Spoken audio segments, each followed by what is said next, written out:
Hey everyone, welcome back to our channel. Want to shop securely online with your Capital One virtual card on your iPhone? Here's a quick and easy guide. Let's get started. First of all, open the Capital One app and sign in. Tap on your credit card account. Look for virtual card numbers and follow the prompts.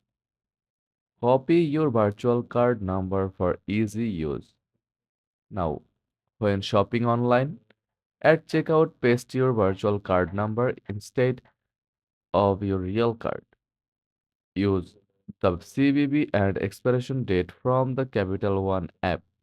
Complete your purchase securely. Want to use it even faster? Go to Apple Wallet and tap plus icon to add a new card. Enter your Capital One virtual card details. Now you can use it anywhere Apple Pay is accepted. And that's it. Your Capital One virtual card is now ready to shop securely on your iPhone. If this guide was helpful, don't forget to like and subscribe for more quick tutorials. Thanks for watching.